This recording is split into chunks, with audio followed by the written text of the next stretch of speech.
ଆଉ ଆଜି ଆମେ ଜାଣିବାକୁ ଯାଉଛେ କ୍ୟୁ ଆଣ୍ଡ କ୍ୟୁବ ରୁଟ କେମିତି ବାହାର କରିବୁ। ମାନେ କୌଣସି ଏକ ସଂଖ୍ୟାର ଅତି କମ ସମୟ ଭିତରେ କ୍ୟୁ ଆଣ୍ଡ କ୍ୟୁବ ରୁଟ ବାହାର କରିବୁ। ହେଲା, କଣ ବାହାର କରିବା? Q and cube root. ତ ପ୍ରଥମେ କ୍ୟୁବ କଣ? ଦେଖ କ୍ୟୁବ କଣ? କ୍ୟୁବ କ୍ୟୁବ ହଉଛି କୌଣସି ଗୋଟିଏ ସଂଖ୍ୟାକୁ ତାକୁ ସେଇ ସଂଖ୍ୟା ସହିତ 3 ଥର ଗୁଣିଲେ କ୍ୟୁବ କଣ?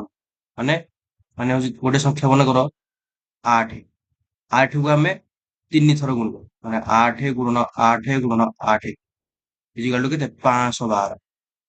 8 × 7 = 64, 512 କୁହନ୍ତି। ଏମିତି ଲେଖନ୍ତି 8ର କ୍ୟୁବ କେତେ? 512। ସେମିତି ଆର ଯଦି ମାନେ ରୁଟ କ୍ୟୁବ କରିବା ମାନେ 512ର ରୁଟ କ୍ୟୁବ। ରୁଟ ଓଭର ହଉଛି ଏଇଟା, ସ୍କୋୟାର ରୁଟ ଓଭର। ଏଇଟା କୁହନ୍ତି କୋଉଠି? ଏଇଠି 3ରେ ଲେଖିଦେଲେ କ୍ୟୁବ ରୁଟ ଓଭର କେତେ? 8। ଏମାନଙ୍କୁ କେମିତି ମାନେ ଗୋଟେ ବଡ ବଡ ସଂଖ୍ୟାର ଯେମିତି କି 24 ହେଲା, 24ର କ୍ୟୁବ ବାହାର କରିବା, ଯେମିତି କି 25ର କ୍ୟୁବ ବାହାର କରିବା। କେମିତି ବାହାର କରିବା ତ ଦେଖିବା, ଶିଖିବା। ତ ଚାଲ ଦେଖିବା।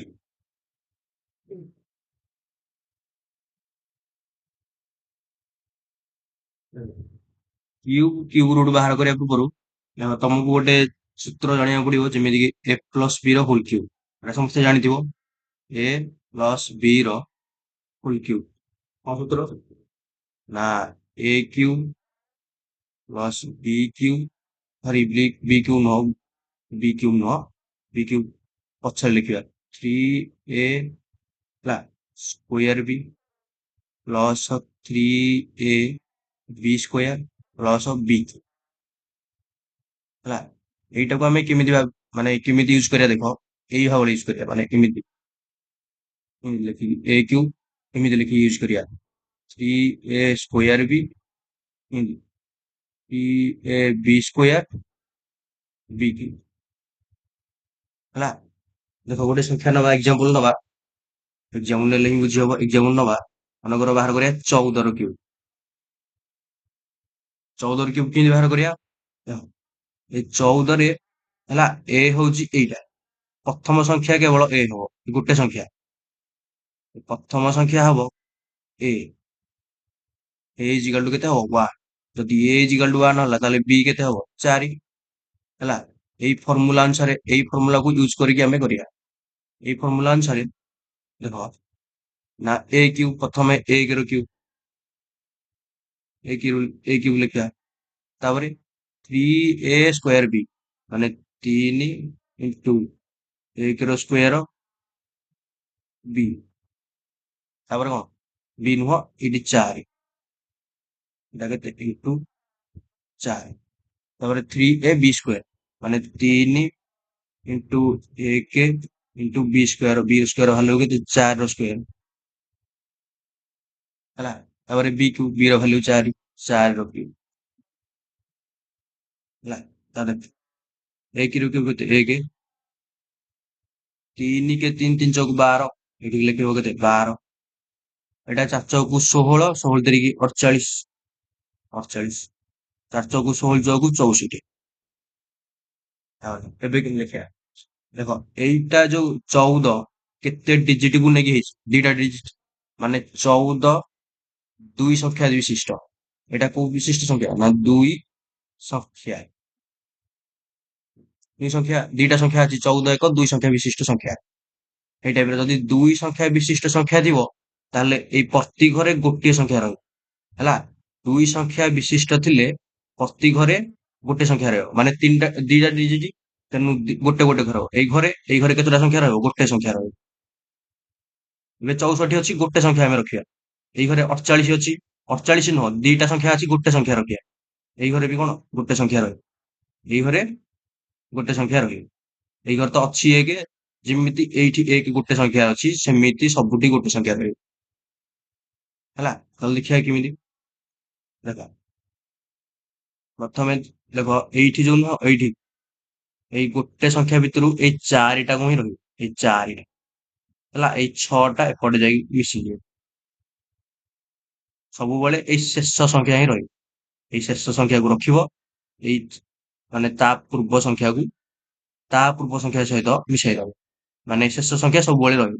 ତାକୁ କେମିତି ନା ଦେଖ, ହଁ କେମିତି ନା 4, ଏଇ 4 କୁ 4 ଏଠି ରଖିଲ, 6 ମିଶାଣ 48 କେତେ 54, 8 6 8 ଏଇ 48 ରେ 6 ମିଶେଇଲେ 54, 4 କୁ 4 ରହିଲା, 6 ଏପଟକୁ ପଳେଇଲା, 12 କୁ 12 ରହିଲା, 1 କୁ 1। ତାପରେ ଏଇଠି ଗୋଟେ ସଂଖ୍ୟା ରହିଗଲା। ଏବେ ଏଇଠି ଏବେ ଦିଟା ସଂଖ୍ୟା ରହିଲା। ମୁଁ କହିଥିଲି ପ୍ରତି ଘରେ ଗୋଟେ ସଂଖ୍ୟା ରହିବ, ମାନେ ଏଇଠି ଏଇଠି ଏଇଠି ଏଇଠି ସବୁଠି ଗୋଟେ ସଂଖ୍ୟା ରହିବ। ତାହେଲେ ଏଇଠି ଲେଖିବା 4, ଏଇଠି ଶେଷ ସଂଖ୍ୟାକୁ ରଖିବ, ଏଇ 4 କୁ ରଖିବ, ଏଇ ତା ପୂର୍ବ ସଂଖ୍ୟାକୁ 5 କୁ 12 ରେ ମିଶେଇ ଦବ। ଠିକ 5 କୁ 12 ରେ ମିଶିଯିବ, କେତେ ହବ 17। ଏଇଠି 1 କୁ 1 ରହିଲା, ହେଲା। ଦେଖ ଏବେ ଏଇଠି 4 ରହିଲା, ଗୋଟେ ସଂଖ୍ୟା ରହିଲା, ଠିକ ଅଛି। ଏଇଠି ଗୋଟେ ସଂଖ୍ୟା ରହିଲା, ଏଇଟା ବି ଠିକ ଅଛି, କିନ୍ତୁ ଏଇଠି ଦିଟା ସଂଖ୍ୟା ରହିଗଲା।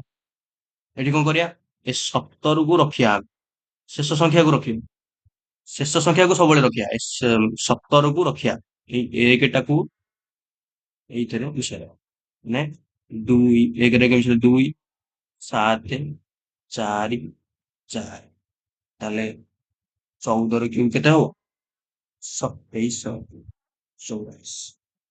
ଆଉ ଗୋଟେ ଏକ୍ସାମ୍ପଲ ନବା, ହେଲା। ଆଉ ଗୋଟେ ଏକ୍ସାମ୍ପଲ ନବା, ଆମର 23 ର କ୍ୟୁବ କେମିତି ବାହାର କରିବା, ହେଲା। ଏବେ ଲେଖ 23 ର କ୍ୟୁବ, କେମିତି ବାହାର କରିବା।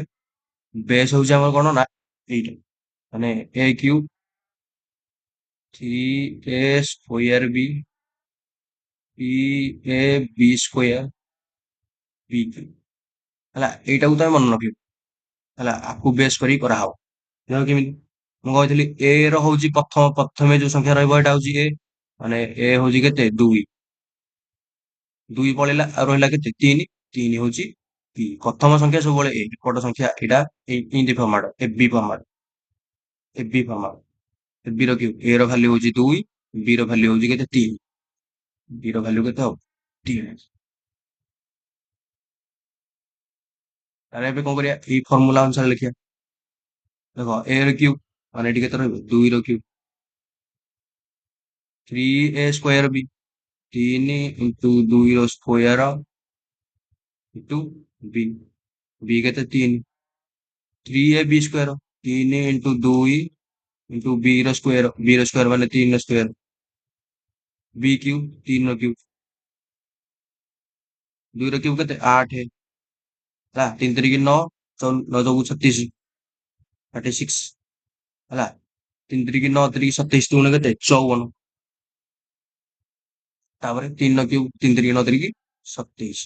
ମୁଁ କହିଥିଲି ପ୍ରତି ଘରେ ଏଇଠି ଘରେ ଗୋଟେ ସଂଖ୍ୟା ଅଛି, ଠିକ ଅଛି, କିନ୍ତୁ ଏଇଠି ଏଇଠି ଏଇଠି ଦିଟା ସଂଖ୍ୟା ଅଛି।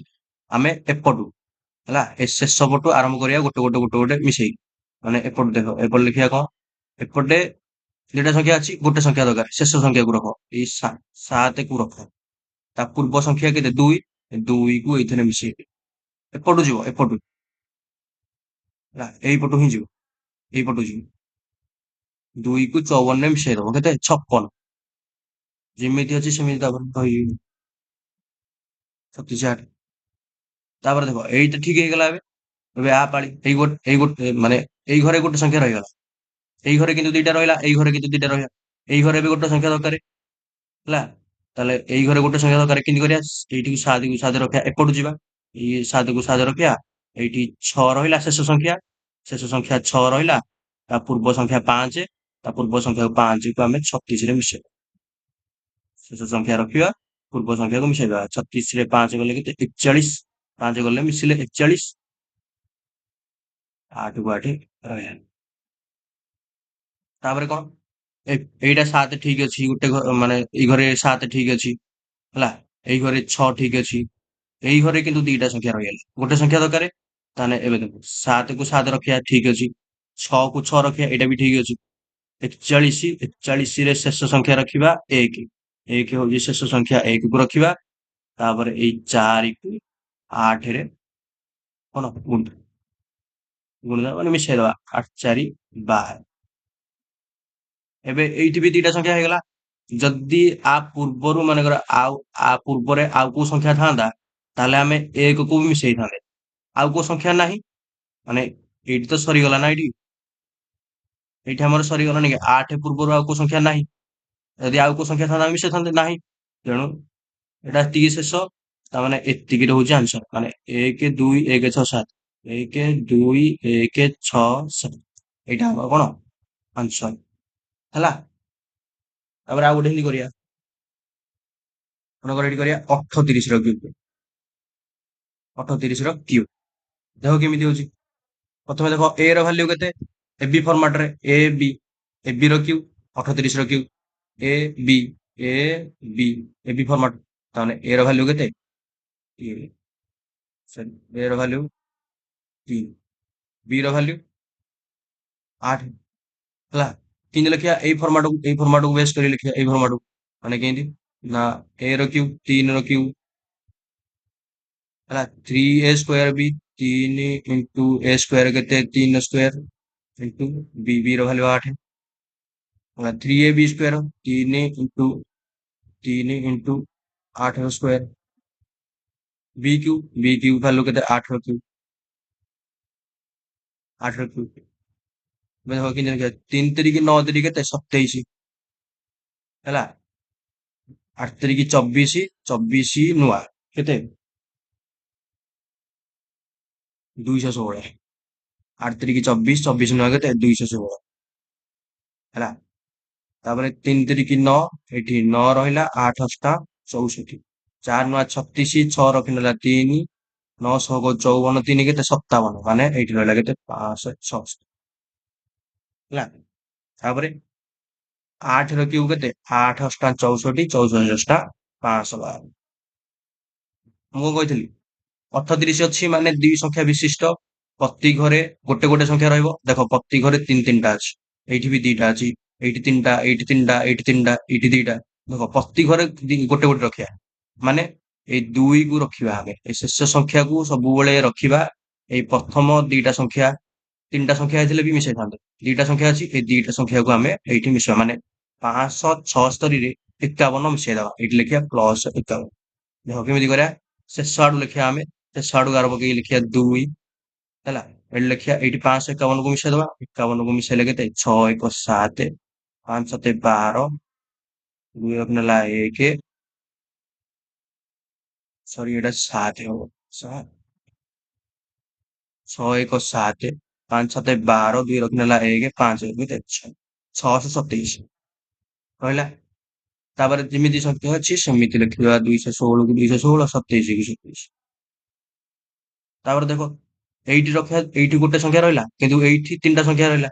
ଏଇ ଶେଷ ସଂଖ୍ୟାକୁ ରଖିବା, 62 କୁ ଯାଇକି ମିଶେଇଦବା, ତାମାନେ ଏଇଠି 2 କୁ 2, ଏଇଠି 7 କୁ 7 ରଖିବା, ଏଇ 62 ର ଏପଟ ଘରେ 62 ର, ଏଇ 62 କୁ ଏଇଠି 216 ରେ ମିଶେଇଦବା, ଏଇଠି 62 କୁ 216 ରେ ମିଶେଇଦବା, କେତେ ହବ 6 2 8, 6 1 7, 2 କୁ 2 278, ଯେମିତି ଅଛି ସେମିତି ରହିଲା। 2 କୁ 2 ରହିଲା, ଠିକ ଅଛି। 7 କୁ 7 ରହିଲା, ଗୋଟେ ସଂଖ୍ୟା ରହିଲା, ଠିକ ଅଛି। ଏଇଠି କିନ୍ତୁ 3ଟା ସଂଖ୍ୟା ରହିଲା, ଏଇଠି 8 ରଖିବା, ଶେଷ ସଂଖ୍ୟାକୁ ରଖିବା, ତା ପୂର୍ବ ସଂଖ୍ୟା ଏ 27 କୁ 27 ରେ ମିଶେଇଦବା, 27 27 ରେ ମିଶିଲେ କେତେ 27, ଏଇଠି 27 ଆଡ କରିବା, 27 27 ମିଶିଲେ କେତେ 54। ଦେଖ ଏଇଠି ଏଇଠି ଗୋଟେ ସଂଖ୍ୟା ଅଛି, ଏଇଠି ବି ଗୋଟେ ସଂଖ୍ୟା ଅଛି, ଏଇଠି ବି ଗୋଟେ ସଂଖ୍ୟା ଅଛି, ଠିକ ଅଛି। ଏ 3ଟା ଠିକ ଅଛି, ଏଇଠି କିନ୍ତୁ 2ଟା ସଂଖ୍ୟା ରହିଲା, ଏଇଠି 2ଟା ସଂଖ୍ୟା ରହିଲା। ଯଦି ଆଗକୁ ଆଉ କୌଣସି ସଂଖ୍ୟା ଥାନ୍ତା, ଯେକୌଣସି ସଂଖ୍ୟା ଥାନ୍ତା, ତାହେଲେ 4 କୁ ରଖିକି ଆମେ 5 କୁ ଆଡ କରିଥାନ୍ତେ, ଶେଷ ସଂଖ୍ୟା ରଖିଥାନ୍ତେ। ଯେହେତୁ ଆଉ କୌଣସି ସଂଖ୍ୟା ନାହିଁ, ତେଣୁ ତାର ସିଧା ଆନ୍ସର ହବ 54 8 7 2 ହେଲା। ଏଇଟା ହବ 38। ଏଇଟା ଥିଲା କଣ, 2ଟା ଡିଜିଟ ମାନେ 2 ଅଙ୍କ ବିଶିଷ୍ଟ ସଂଖ୍ୟାର କେମିତି କ୍ୟୁବ ବାହାର କରିବା। ଏବେ ଦେଖିବା 3 ଅଙ୍କ ବିଶିଷ୍ଟ କେମିତି ବାହାର କରିବା। ଆମ ଏକ୍ସାମରେ ହାଏଷ୍ଟ 3 ଅଙ୍କ ହିଁ ଆସିବ। ତ 3 ଅଙ୍କ ବିଶିଷ୍ଟ ସଂଖ୍ୟାର କେମିତି ବାହାର କରିବା, ଦେଖ 3 ଅଙ୍କ ବିଶିଷ୍ଟ ସଂଖ୍ୟା ଗୋଟେ ଯେମିତି 104 ର କ୍ୟୁବ ବାହାର କରିବା। କେମିତି ଦେଖ, ଆମର କଣ ରହୁଛି ସୂତ୍ର, ନା ଏ କ୍ୟୁବ ବି, ବି କ୍ୟୁବ ନୁହଁ, ବି କ୍ୟୁବ ନୁହଁ, 3a ସ୍କୋୟାର, 3ab ସ୍କୋୟାର ବି କ୍ୟୁବ ହେଲା। ଏଇ ବେଶ କରି କରିବା, ଏଇଥିରେ ଏ ର ଭାଲ୍ୟୁ କେତେ, ଏ ର ଭାଲ୍ୟୁ ଏ ର ଭାଲ୍ୟୁ କେତେ ଏକ ପ୍ରଥମ ସଂଖ୍ୟା ମୁଁ କହିଥିଲି ଏଇ ଫର୍ମାଟରେ ଏ ଆଉ ବି ଏଇ ଫର୍ମାଟରେ ହେଲା, ମାନେ ଏ ର ଭାଲ୍ୟୁ କେତେ ହବ ଏକ, ଏଇ ଏ ର ଭାଲ୍ୟୁ ହବ ଏକ, ମାନେ ପ୍ରଥମ ସଂଖ୍ୟା କେବଳ କେବଳ ପ୍ରଥମ ସଂଖ୍ୟା ହବ ଏ ର ଭାଲ୍ୟୁ କେତେ ଏକ, ବି ର ଭାଲ୍ୟୁ କେତେ ହବ ନା 0 4, କେବଳ ପ୍ରଥମ ସଂଖ୍ୟା ହବ ଏ ର ଭାଲ୍ୟୁ, ଆଉ ଯେତିକ ସଂଖ୍ୟା ରହିଲା ଏଇଟା ହବ କେତେ ବି ର ଭାଲ୍ୟୁ, ଏ ର ଭାଲ୍ୟୁ କେତେ ହେଲା ଏକ, ବି ର ଭାଲ୍ୟୁ 0 4 ହେଲା। ତାପରେ ଫର୍ମୁଲା ଅନୁସାରେ କଣ ନା ଏକ ଏ ର କ୍ୟୁବ ମାନେ ଏକ ର କ୍ୟୁବ 3a² ବି, 3 ଇଣ୍ଟୁ ଏକ ର ସ୍କୋୟାର ଇଣ୍ଟୁ ବି ର ଭାଲ୍ୟୁ 4, 3ab କ୍ୟୁବ ସରି ବି ସ୍କୋୟାର, 3 ଇଣ୍ଟୁ ଏ ର ଭାଲ୍ୟୁ 1 ପ୍ଲସ୍ ବି ସ୍କୋୟାର, ବି ର ଭାଲ୍ୟୁ କେତେ 4 ର ସ୍କୋୟାର ହେଲା। ତାର କଣ ନା ବି କ୍ୟୁବ, ବି ର ଭାଲ୍ୟୁ କେତେ 4, ସିଧା 4, ଏକ ର କ୍ୟୁବ କେତେ ଆମର 1, 4 3 12 କେ 12, 12 4 ଚଉକୁ 16 ତେରିକି 48, 4 ସ୍କୋୟାର 16 ତେରିକି 48, 48 4 ଚଉକୁ 16 ଚଉକୁ 64 ହେଲା। ଏବେ ଦେଖ କେମିତି କରିବା, ଏଇଟା 1 0 4, 1 0 4 କେତୁଟା ଡିଜିଟ ଅଛି ତିନିଟା, 1 2 3, ମାନେ 3 ଅଙ୍କ ବିଶିଷ୍ଟ ସଂଖ୍ୟା। ଯଦି ଏଇଟା 2 ଅଙ୍କ ବିଶିଷ୍ଟ ସଂଖ୍ୟା ହେଇଥାନ୍ତା ମାନେ 14 ହେଇଥାନ୍ତା, ତାହେଲେ ପ୍ରତି ଘରେ ଆମର ଗୋଟିଏ ଗୋଟିଏ ସଂଖ୍ୟା ରହିଥାନ୍ତା ହେଲା, ବୁଝୁଛ ନା ନାଇଁ। ଯେହେତୁ ଏଇଟା 3 ଅଙ୍କ ବିଶିଷ୍ଟ ସଂଖ୍ୟା, 3 ଅଙ୍କ ବିଶିଷ୍ଟ ସଂଖ୍ୟାରେ ଗୋଟିଏ ଗୋଟିଏ ମାନେ ସରି ଗୋଟିଏ ନୁହଁ ଦିଟା ଦିଟା ସଂଖ୍ୟା ରହିବ, ମାନେ ଏଇଠି ଦିଟା ରହିବ, ଏଇଠି ଦିଟା ରହିବ, ଏଇଠି ଦିଟା ରହିବ, ଏଇଠି ଗୋଟେ ଅଛି, ଏଇଠୁ ଆମେ ବି ଦିଟା କରିବା। ଯଦି 4 ଅଙ୍କ ବିଶିଷ୍ଟ ସଂଖ୍ୟା ହେଇଥାନ୍ତା ମାନେ 1 0 4 0, ତାହେଲେ ପ୍ରତି ଘରେ ତିନିଟା ତିନିଟା ରହିଥାନ୍ତା, ମାନେ ଏଇଠି ତିନିଟା ରହିଥାନ୍ତା, ଏଇଠି ତିନିଟା ରହିଥାନ୍ତା, ଏଇଠି ତିନିଟା ରହିଥାନ୍ତା, ଏଇଠି ବି ତିନିଟା ରହିଥାନ୍ତା, ମାନେ ଏଇଟା ହଉଛି 3 - 1, ମାନେ 3 ଅଙ୍କ ବିଶିଷ୍ଟ ସଂଖ୍ୟା, ଏଇଥିରେ ଗୋଟେ ଫେଡିକି ଆମେ ପ୍ରତି ଘରେ ସଂଖ୍ୟା ରଖିବା ହେଲା। ଏଇଟା 3 ଅଙ୍କ ବିଶିଷ୍ଟ ସଂଖ୍ୟା, 1 0 4 3 ଅଙ୍କ ବିଶିଷ୍ଟ ସଂଖ୍ୟା, ତେଣୁ ଏଇଠି ମାନେ ପ୍ରତି ଘରେ କେତେଟା ରହିବ ଦିଟା, ତେଣୁ ଏଇଠି ଦିଟା ଠିକ ଅଛି, ପ୍ରତି ଘରେ ଦିଟା ରହିବ, ଏଇଠି ଦିଟା ଠିକ ଅଛି, ଏଇଠି ବି ଦିଟା ଠିକ ଅଛି, ଏଇଠି ବି ଦିଟା ଠିକ ଅଛି, କିନ୍ତୁ ଏଇଠି ଏକ ଅଛି, ଏଇଠି ଆମେ ଗୋଟେ ଶୂନ ବସାଇଦବା, ହେଇଗଲା 2 ଅଙ୍କ ବିଶିଷ୍ଟ ସଂଖ୍ୟା। ତାହେଲେ ଶୂନ ଆର ଆନ୍ସର ହବ ଶୂନ, 1 1 2, ପ୍ରତି ଘରେ ଦିଟା ଦିଟା ଠିକ ଅଛି ନା, ସିଧା ଆନ୍ସର ଲେଖ 48 64 ହେଲା। ଶୂନ ଭାଲ୍ୟୁ ତ କିଛି ନାହିଁ ବାଁ ପଟେ ରହିଲେ, ତାହେଲେ 112 4 8 6 4, ଏଟା ତମର କଣ କହିଯାଉଛି। ଆଉ ଗୋଟେ ହିନ୍ତି ନବା, ମନେକର 312 ବଡ ସଂଖ୍ୟା ଗୋଟେ ନବା, ଏପଟେ ନବା ବଡ ସଂଖ୍ୟା 312 ର କ୍ୟୁବ ବାହାର କରିବା ହେଲା। 312 ର କ୍ୟୁବ କେମିତି ବାହାର କରିବା, ଆମର ଫର୍ମୁଲା କଣ ନା ଏ କ୍ୟୁବ 3a² ବି 3ab² ବି କ୍ୟୁବ ହେଲା। ଏଇ ଫର୍ମୁଲାକୁ ବେସ୍ କରିକି ଆମେ କରିବା, ଦେଖ ମୁଁ କଣ କହିଥିଲି ଏ ହଉଛି କେବଳ ପ୍ରଥମ ଭାଲ୍ୟୁ, ଏ ପ୍ରଥମଟା କେବଳ ଏ ହବ, ମାନେ ଏ ର ଭାଲ୍ୟୁ କେତେ ହବ 3, ଆଉ ବାକି ତକ ଭାଲ୍ୟୁ ବି ହବ, ତାହେଲେ ବି ର ଭାଲ୍ୟୁ କେତେ ହବ ବା ଏ ର ଭାଲ୍ୟୁ କେବଳ ପ୍ରଥମ ଭାଲ୍ୟୁ ହବ ଏ, ବାକି ତକ ଭାଲ୍ୟୁ ହବ ବି। ସିଧା ଲେଖିବା, ଫର୍ମୁଲା ଅନୁସାରେ କଣ ଏ କ୍ୟୁବ ମାନେ 3 ର କ୍ୟୁବ, 3a² ବି 3 ଇଣ୍ଟୁ 3 ର ସ୍କୋୟାର ଇଣ୍ଟୁ ବି ର ଭାଲ୍ୟୁ 12, 3ab² 3 ଇଣ୍ଟୁ 3 ଇଣ୍ଟୁ 12 ର ସ୍କୋୟାର, ବି କ୍ୟୁବ, ବି କ୍ୟୁବ ମାନେ କେତେ 12 ର କ୍ୟୁବ ହେଲା। 3 3 9 3 କେତେ 27, 12 3 36, 36 ନୂଆ କେତେ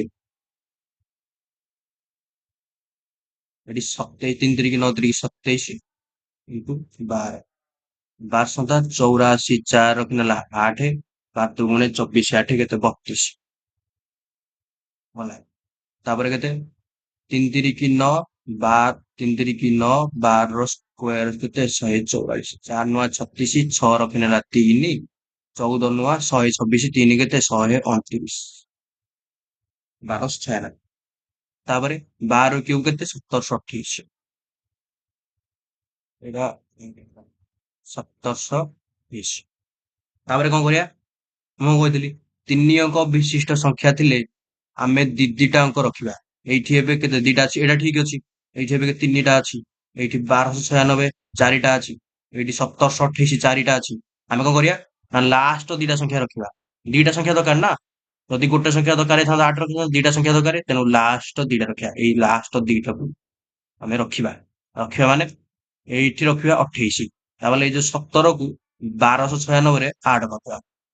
ହେଲା, ଏଇ 1296 ମିଶାଣ ହେଇଯିବ କେତେ 17। କେତେ ନା 6 7 7 6 13, 3 9 ହେଲା 1, 9 1 10 1 11, 11 ହେଲା 1, 12 1 13 ତାପରେ ଯେମିତି ଥିଲା ସେମିତି ରଖିଦିଅ। 13 324 324 27 27 ସରିଲା। ଏଇଠି ଏବେ 28 ରହିଲା, ଦିଟା ସଂଖ୍ୟା ଦରକାର, 3 ଅଙ୍କ ବିଶିଷ୍ଟ ସଂଖ୍ୟା, ଦିଟା ସଂଖ୍ୟା ଦରକାର, 28 ରହିଲା, ଠିକ ଅଛି। 28 କୁ 28 ରହିଲା କି? ତାପରେ 13, 1313 ଅଛି। ଦେଖ ଚାରିଟା ଅଙ୍କ ଅଛି, ଆମକୁ ଦରକାର ଦିଟା, ତାମାନେ ଲାଷ୍ଟ କୁ ଆମେ ଦିଟା ରଖିବା। ଲାଷ୍ଟ ଦିଟାକୁ ଛାଡିକି ଏଇ 13ଟାକୁ 324 ରେ ଆଡ କରିବା, ମାନେ ଏଇଠି 13 ଲେଖିବା, ଆଉ ତା ପୂର୍ବ 13ଟାକୁ 324 ରେ ଆଡ କରିବା, ମାନେ ଏଇଠି 13 ଆଡ କରିବା। କେତେ ହବ 4 3 7 2 1 3 3 କୁ 3 337 27 କୁ 27। ତାପରେ ନା ଏଇଠି ରହିଲା 28, ଏଇଠି ରହିଲା 13, ସବୁ ଠିକ ଗଲା। ଦିଟା ସଂଖ୍ୟା ରହିଲା, ସବୁ ଠିକ ଅଛି। କିନ୍ତୁ ଏଇଠି ତିନିଟା ସଂଖ୍ୟା ରହିଗଲା, ହଁ ନା? ଏଇଠି 1 2 3, ଆମେ କଣ କହିଲେ ଦିଟା ସଂଖ୍ୟା ଦରକାର ଆମକୁ, 3 ଅଙ୍କ ବିଶିଷ୍ଟ ସଂଖ୍ୟା, ଦିଟା ସଂଖ୍ୟା ଦରକାର। ଏଇ 37 କୁ ରଖିବା, ଏଇ 3 କୁ ଏଇଠି ଆଡ କରିଦେବା। ତାହେଲେ 37 କୁ 37 ରହିଲା, 27 ରେ 3 ମିଶିଲେ କେତେ 30। ଏବେ ଦେଖ ସବୁଠି ଦିଟା ସଂଖ୍ୟାର ଅଛି, 28 ଅଛି, 13 ଅଛି, 37 ଅଛି, 30 ଅଛି। ହେଲା, 3 ଅଙ୍କ ବିଶିଷ୍ଟ ସଂଖ୍ୟାରେ ପ୍ରତି ଘରେ ଦିଟା ସଂଖ୍ୟା ରହିଗଲା। ଏବେ ଠିକ ହେଲା। ଏବେ ଦେଖ ସିଧା ଆନ୍ସର ଲେଖିବ 30, ଏଇଟା 37, 30, 37, 13, 28। ଏଇଟା ଆମର ଏଇଟା କୋଉଟା କରେକ୍ଟ ଆନ୍ସର। ତାମାନେ 312 ର କ୍ୟୁବ ହେଲା, କ୍ୟୁବ ହେଲା କେତେ 30, 37, 13, ଏଇଟା ହବ ତାର କଣ ସହି ଆନ୍ସର। ତାପରେ ଏବେ ଆମେ ଶିଖିଲେ କଣ କ୍ୟୁ ଆଣ୍ଡ କ୍ୟୁ ରୁଟ ବାହାର କରିବା, ମାନେ କ୍ୟୁ କେମିତି ବାହାର କରିବା। ହେଲା, କ୍ୟୁବ ରୁଟ ନୁହଁ, କ୍ୟୁବ କେମିତି ବାହାର କରିବା। ତାପରେ ଦେଖିବା ତାପରେ ସ୍ଲାଇଡରେ କ୍ୟୁବ ରୁଟ କେମିତି ବାହାର କରିବା। ହେଲା, କ୍ୟୁବ ରୁଟ କେମିତି ବାହାର କରିବା। ଦେଖ କ୍ୟୁବ ରୁଟ ବାହାର କରିବା ପୂର୍ବରୁ ତମକୁ ଏତିକ ମନେ ରଖିବାକୁ ପଡିବ। 1 ର କ୍ୟୁବ କୁ 10 ର କ୍ୟୁବ ଯାକେ ତମକୁ ମନେ ରଖିବାକୁ ପଡିବ। ଏଇଟା ତମେ ଯେମିତି ହେଲେ ମନେ ରଖିବ। ମନେ ରଖିଲେ ତମ ପାଇଁ ଇଜି ହବ, ତେଣୁ ମନେ ରଖିବାକୁ ପଡିବ। ମାନେ ଗୁଣିକି ଲେଖିବ କିନ୍ତୁ ମନେ ରଖିବା ସେଟା ଉଠିବ। ଏତିକକୁ ତୁମେ ମନେ ରଖିବ। ଏବେ ଦେଖ କେମିତି ବାହାର କରିବା। ଏତିକ ଯଦି ମନେ ରହିଲା ଦେଖ କେମିତି ବାହାର କରିବା। ଗୋଟେ ଏକ୍ସାମ୍ପଲ ନବା, ଯେମିତି 157 4 6 4। ଆର ଆମେ ବାହାର କରିବା କଣ କ୍ୟୁବ। ଦେଖ କେମିତି କରିବା। ଲେଖିଦବା 157 କୁ 4 6 4 ଆଗ ଲେଖିଦବା। ହେଲା, ଆମେ କଣ କରିବା ତିନିଟା ଲେଖେ ପେୟାର କରିବା, କ୍ୟୁ ବାହାର କରିବା, ତେଣୁ ତିନିଟା ଲେଖେ ପେୟାର କରିବା। ମାନେ 4 6 4 ଗୋଟେ ପେୟାର ହେଲା, 157 ଗୋଟେ ପେୟାର ହେଲା। ତାଙ୍କ ମଝିରେ ପେୟାର କରିକି ଗୋଟେ ମଝିରେ ଏମିତି ଗୋଟେ ଗାର ପକେଇଦବା। 4 6 4 ତିନିକିଆ ପେୟାର, 157 ତିନିକିଆ ପେୟାର, 3 ପେୟାର କରିବା। ତିନିଟା ପେୟାର ହେଇଗଲା। ଏବେ ଦେଖ ଏଇ ଚାରିଟା କେମିତି ଆସୁଛି ଜାଣିଛ। ଏଇ ଚାରିଟା ହଉଛି ଗୋଟେ ଏମିତି ସଂଖ୍ୟା, ଯେମିତି କି ଯଦି 4 କ୍ୟୁବ କରି ଆମେ 64 ପାଉଛେ। ଦେଖ ମାନେ 4 ର ଯଦି କ୍ୟୁବ କରିବା ଆମେ ପାଉଛୁ କେତେ 64। ସେମିତି 4 ମାନେ ଆଉ ଗୋଟେ ଏମିତି 14, ମାନେ ଶେଷ ସଂଖ୍ୟା ତାର 4 ଥିବ, ଯେମିତି ଗୋଟେ ନମ୍ବର ହଉଛି 14। 14 ର କ୍ୟୁବ ଯଦି 4 ର କ୍ୟୁବ, 14 ର କ୍ୟୁବ କରିବା କେତେ ହଉଛି, ଆନ୍ସର ହବ କେତେ 2744। ଆର ବି ଲାଷ୍ଟ ରେ କଣ ହଉଛି 4। ଏମିତି ଗୋଟେ ମନେକର କରିବା 24 ର କ୍ୟୁବ। ହେଲା, 24 ର କ୍ୟୁବ କଲେ କେତେ 1 3 8 2 4 24 ରହୁଛି। ମାନେ ଏକକ ଘରେ 4 ଥାଇକି ଯେକୌଣସି ନମ୍ବରର ଆମେ କ୍ୟୁବ କଲେ ତାର ଏକକ ଘରେ କଣ ରହୁଛି 4, ତାର ୟୁନିଟ ଡିଜିଟ କଣ ହଉଛି 4। ଏଇଥିରେ 4 ରହୁଛି, ଏଇଥିରେ 4 ରହୁଛି। ହେଲା, ଏଇଥିରେ 4 ରହୁଛି, ଏଇଥିରେ ବି 4 ରହୁଛି, ଏଇଥିରେ ବି 4 ରହୁଛି। ମାନେ ଏମିତି ଯଦି 24 ର କ୍ୟୁବ କଲେ, ଏମିତି 34 ର କ୍ୟୁବ କଲେ କେତେ ଯାହା ବି ନମ୍ବର ଆସିବ ତାର ୟୁନିଟ୍ ଡିଜିଟ୍ କେତେ ଆସିବ 4। ଏମିତି 44 ର କ୍ୟୁବ୍ କଲେ ବି 4 ଆସିବ ହେଲା। କିମ୍ବା ଓଲଟା ବି କହିପାରିବା, ମାନେ 1 3 8 4 କୁ ଯଦି ଆମେ କ୍ୟୁବ୍ ରୁଟ୍ କରିବା ତାର ବି ୟୁନିଟ୍ ଡିଜିଟ୍ କଣ ଆସିବ 4 ଆସିବ। ମାନେ 1 3 8 2 4 କୁ ଯଦି ଆମେ କ୍ୟୁବ୍ ରୁଟ୍ ବି କରିବା ତାହେଲେ ତାର ଆନ୍ସର ହବ 24। 24 ମାନେ ତାର ୟୁନିଟ୍ ଡିଜିଟ୍, ଏଇ 24 ର ୟୁନିଟ୍ ଡିଜିଟ୍ ମାନେ ଏକ ଘରେ ସଂଖ୍ୟା କଣ ରହୁଛି 4। ଆନ୍ସର ହବ 24। ଠିକ ସେଇ କନସେପ୍ଟରେ ହବ। ଲେଖ, ସବୁ କାଟିଦିଅ। ଏପଟେ ଏଇ 4 6 4 ଅଛି, ତାମାନେ ଏଇ ସଂଖ୍ୟାର ଯଦି ଆମେ କ୍ୟୁବ୍ ରୁଟ୍ ବାହାର କରିବା ତାର ଏକ ଘରେ କଣ ରହିବ 4 ହେଲା। ଏକ ଘରେ ତାର କଣ ରହିବ 4। ତାହେଲେ ଏପଟ କାମ ସରିଗଲା। ସରିଲା। ତାପରେ ରହିଲା 157। ଏବେ ଆ କାମ କରିବା 157। 157 ନମ୍ବର ଏମିତି ଦେଖ, 157 ଠୁ ଗୋଟେ ପରଫେକ୍ଟ କ୍ୟୁବ୍ ରୁଟ୍ ଦେଖ ଯେମିତି କି ତାଠୁ କମ ହେଇଥିବ, ତା ପାଖାପାଖି ତାଠୁ କମ ହେଇଥିବ। ଯେମିତି କି ଆମର ତା ପାଖାପାଖି ତାଠୁ କମ କି 125, 216, 125 ଗୋଟେ ପରଫେକ୍ଟ କ୍ୟୁବ୍ ରୁଟ୍ ହେଲା। 216 ହେଇପାରିବ କିନ୍ତୁ 216 ତାଠୁ ବଡ ହେଇଯାଉଛି। ମାନେ 157 ଠୁ ଆମକୁ କମ ଦରକାର, ସବୁବେଳେ କମ ହିଁ ନବ। ସ୍କୋୟାର ରେ କମ ନଥିଲେ, ସ୍କୋୟାର ବାହାର କଲା ବେଳେ କମ ନଥିଲେ, ମାନେ ଏପଟ ସଂଖ୍ୟା ନଥିଲେ ଏପଟେ ଏମିତି କ୍ୟୁବ୍ ରୁଟ୍ ବାହାର କଲା ବେଳେ କମ ସଂଖ୍ୟା ହିଁ ନବା ହେଲା। 157 ସାନ ସଂଖ୍ୟା କୋଉଟା 125, ତେଣୁ 125 ଯିବ, 125 ଯିବନି, 125 ର କ୍ୟୁବ୍ ରୁଟ୍ ଯିବ। ମାନେ 125 ଯଦି ଆମେ ନବା, 157 ସବୁଠୁ ସାନ ସଂଖ୍ୟା 125, ଯୋଉଟା ଗୋଟେ ପରଫେକ୍ଟ କ୍ୟୁବ୍, ଆର କ୍ୟୁବ୍ ରୁଟ୍ ଯିବ 5।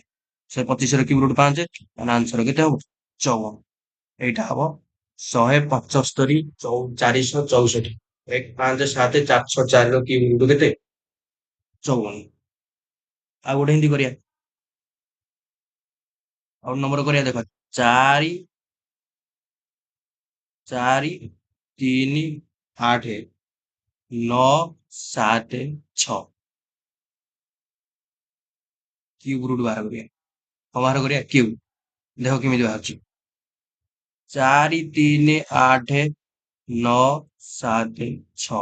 ମୁଁ କହିଥିଲି 3ଟା ଲେଖେ ପେୟାର କରିକି ମଝିରେ କଣ ବାଡ଼ ଦବ, ବାଡ଼ ହେଇଗଲା ମଝିରେ।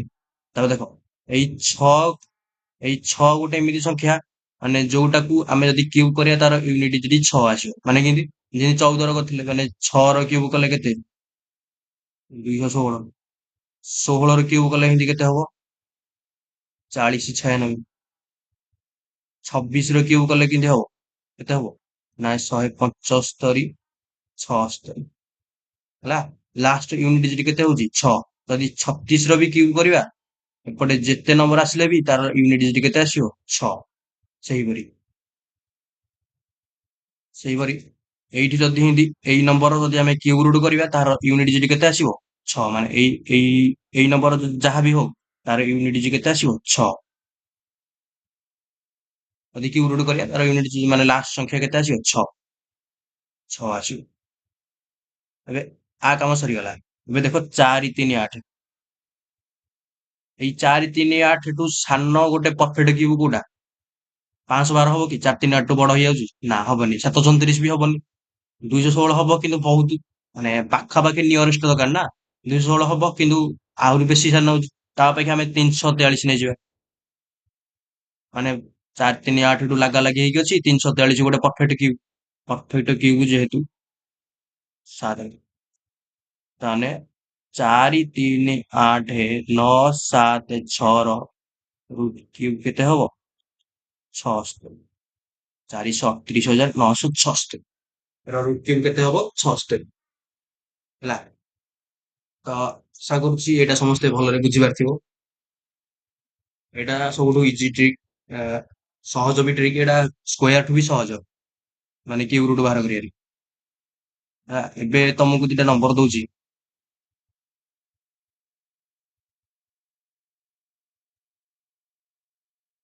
ଏବେ ତମକୁ ଦିଟା ନମ୍ବର ଦଉଛି, ତମେ କରିବ 109 ର କ୍ୟୁବ୍ କରିକି ଆଣିବ। ମାନେ କମେଣ୍ଟ ବକ୍ସରେ ଆନ୍ସର ଜଣେଇବ 109 ର କ୍ୟୁବ୍ କେତେ। ଆଉ ଗୋଟେ 4 3 8 ହେଲା 9 7 6, ଆର ରୁଟ୍ କ୍ୟୁବ୍ କେତେ ହବ ତମେ କରିକି ଆଣିବ। ହେଲା। ଦେଖ ଏଇଟା 3ଟା ଡିଜିଟ ଭାଗ ହେଇଯାଉଛି ବୋଲି କରିଦେଲେ। ଏବେ ଆଉ ଗୋଟେ ନବା ଯେମିତି ଭାଗ ହଉନଥିବ। ମାନେ 5ଟା, ଏଇଟା କେତେଟା 1 2 3 4 5 6 6ଟା ଅଛି ବୋଲି ଆମେ କରିଦେଲେ। ଏବେ 5ଟା ଥିଲେ କେମିତି କରିବା ଦେଖ। ହେଲା। ଏବେ ଦେଖ 5ଟା ଥିଲେ କେମିତି କରିବା। ଗୋଟେ ବର୍ଗମୂଳ ହଉଛି ଯେମିତି କି ବର୍ଗ ନୁହେଁ କ୍ୟୁବ ମୂଳ, ମାନେ ଘନମୂଳ ହଉଛି ପରଫେକ୍ଟ କ୍ୟୁବ ଗୋଟେ ହଉଛି 21,952, 21,952। ଆର ଆମେ କଣ କରି ବାହାର କରିବା, କ୍ୟୁବ ଘନ ମୂଳ, ପରଫେକ୍ଟ କ୍ୟୁବ ତାର ଘନ ମୂଳ ବାହାର କରିବା। କେମିତି କରିବା ଦେଖ 1 2 3 4 5, ଏପଟେ ସିନା 6ଟା ଥିଲା ବୋଲି ଆମେ 3ଟା ପେୟାର କରିକି ମଝିରେ ଗାର ମାରିଦେଲେ, କିନ୍ତୁ ଏପଟେ କେତେଟା ଅଛି 5ଟା, 1 2 3 4 5। ତେଣୁ ଏଇ 5ଟା ଯୋଉ ନାହିଁ ଏଇଟାକୁ 6ଟା କରିବା। କେମିତି ଦେଖ ଏମିତି ସିଧା ଲେଖିଦବ 21,952 ସିଧା ଲେଖିଦବ। ଏଇଟାକୁ 6ଟା କରିବାକୁ ଗଲେ ଏଇଠି ଗୋଟେ ଶୂନଟେ ଆଗ ଧରିବା। ଏବେ 6ଟା ହେଇଗଲା 1 2 3 4 5 6, 6ଟା ହେଇଗଲା। 6ଟା ହେଲା ପରେ କଣ କଲି 3ଟା ଲେଖେ ପେୟାର କରିବ, ଏ ମଝିରେ ଏମିତି ଗୋଟେ ବାଡ଼ ମାରିଦବ, ପେୟାର ହେଇଗଲା 3ଟା ଲେଖେ 1 2 3 1 2 3 1 2 3, 3ଟା ଲେଖେ ପେୟାର ହେଇଗଲା। ତାପରେ ଦେଖ ତାପରେ ଷ୍ଟେପ କଣ ନା ଏମିତି ଗୋଟେ ସଂଖ୍ୟା ଦେଖ ଯୋଉଟା ଆମେ କ୍ୟୁବ କଲେ ତାର ମାନେ ଆନ୍ସର ରେ କେତେ ତାର ଏକ ଘରେ 2 ଆସୁଥିବ। ମାନେ ଦେଖ ଯଦି 3 କ୍ୟୁବ କରିବା କେତେ 27 ଆସୁଛି, ତାର ଲାଷ୍ଟ ଶେଷ ଘରେ ମାନେ ଏକ ଘରେ କେତେ ଆସୁଛି 27। ଯେମିତି 4 କ୍ୟୁବ କରିବା 4 ଚଉକୁ 16 ଚଉକୁ 64, ତାର ଏକ ଘରେ କେତେ ଆସୁଛି 4। ହେଲା ଯେମିତି ସେମିତି 5 ର କ୍ୟୁବ କରିବା, ତାର ଏକ ଘରେ କେତେ ଆସୁଛି 125 ମାନେ 5। ଏମିତି ଆମକୁ ଏକ ଘରେ 2 ରହିବା ଦରକାର। 2 ର କ୍ୟୁବ ତ 8 ହେଇଯାଉଛି, 2 ହବନି, 3 ହବନି, 4 ହବନି, 5 ହବନି, 6 କ୍ୟୁବ ହବନି। ତେଣୁ ଦେଖ 8 ର କ୍ୟୁବ ମନେକର କରିବା, 8 ର କ୍ୟୁବ କେତେ ଆସୁଛି 512, ତାର ଏକ ଘରେ କେତେ ଆସୁଛି 2। ତେଣୁ ଏଇଠି ଏଇଟା ଯେତେବେଳେ ଏଇ ଏଇ ସଂଖ୍ୟାର ଯେତେବେଳେ ଆମେ ଘନମୂଳ ବାହାର କରିବା ତାର ଏକ ଘରେ ତାହେଲେ କେତେ ରହିବ, ଏଇ 8 ହିଁ ରହିବ। ଯେହେତୁ ଏଇଠି 2 ଅଛି, ଏଇଠି 2 ଅଛି, ତାର ଯୋଉ ଇଏ କ୍ୟୁ ରୁଟ କଲେ କେତେ 8, ଏପଟେ ହେଇଛି 52 ଅଛି, ମାନେ ଏକ ଘରେ କେତେ ୟୁନିଟ ଡିଜିଟ 2 ଅଛି। ତାର ଯେତେବେଳେ ଆମେ କରିବା ମାନେ ଯେତେବେଳେ ଘନମୂଳ ବାହାର କରିବା ତାର ଏକ ଘରେ ଏମିତି 8 ରହିବ। ଆ କାମ ସରିଗଲା। ଏବେ ଦେଖ 21, 21 ଠୁ କମ ଗୋଟେ ପରଫେକ୍ଟ କ୍ୟୁବ ଦେଖ, 21 ଠୁ କମ ଗୋଟେ ପରଫେକ୍ଟ କ୍ୟୁବ, ମନେକର 21 ପାଖାପାଖି ଗୋଟେ ପରଫେକ୍ଟ କ୍ୟୁବ କୋଉଟା 27। 27 ଟା 21 ଠୁ ବଡ ହେଇଯାଉଛି, ମୁଁ କହିଥିଲି କମ ନବ, କମ ନବା ଆଉ କୋଉଟା ଯେମିତି କି ହେଲା 8 ହଉନି, 9 ତ ହବନି ସ୍କୋୟାର ହେଇଯାଉଛି, ଆଉ କିଛି ହବନି, 25 ବି ହବନି, ଏଟା ଗୋଟେ ସ୍କୋୟାର ହବନି, 24 ନାହିଁ, 19 ନାହିଁ, 20 ନାହିଁ, ଆଉ କିଛି ନୁହଁ। ଆଉ ଗୋଟେ ସଂଖ୍ୟା ରହିଲା ଆମର 8 କେବଳ। ଏପଟେ ଦେଖ 21 ଠୁ କମ କମ ଗୋଟେ ସଂଖ୍ୟା ଏଇଟା 27, 21 ଠୁ କମ ହବା ଦରକାର 8, 8 21 ଠୁ କମ ହେଲା, ତେଣୁ 8 ନବ। ମାନେ 8 ହଉଛି ଗୋଟେ ପରଫେକ୍ଟ କ୍ୟୁବ ଯୋଉଟା 21 ଠୁ କମ। ମାନେ 8 ନବନି, 8 ର କ୍ୟୁବ ନବ। 8 ର କ୍ୟୁବ କେତେ, 8 ର କ୍ୟୁବ ରୁଟ କେତେ 2। ଯଦି 8 ର ଘନମୂଳ ତାହେଲେ କେତେ 2, ମାନେ ଆର ଆନ୍ସର ହବ କେତେ 2 28। 28 ର କ୍ୟୁବ ହଉଛି 21,952। ହେଲା। ତ ଏଇଟା ଲାଷ୍ଟ ଏକ୍ସାମ୍ପଲ ଥିଲା, କାରଣ ଏଟା ଦୁଇ ମାନେ 5 ଅଙ୍କ ବିଶିଷ୍ଟ ସଂଖ୍ୟା ଥିଲା। ତ ଏଇ ଭିଡିଓଟାକୁ ସବୁ ତ ସାଙ୍ଗମାନଙ୍କୁ ସେୟାର କରିଦବ, ଭାବୁଛି ସମସ୍ତେ ବୁଝିପାରିଥିବ। ଏଇଟା ତ ସବୁ ସାଙ୍ଗମାନଙ୍କୁ ସେୟାର କରିଦବ, ଯେମିତିକି ତାଙ୍କର ଟାଇମ ବଞ୍ଚିପାରିବ ଏକ୍ସାମ ହଲ, ତାଙ୍କର ସାହାଯ୍ୟ ହେଇପାରିବ।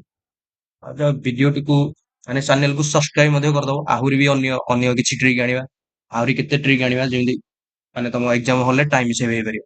ତ ରହୁଛି, ପର ଭିଡିଓରେ ଦେଖାହବା।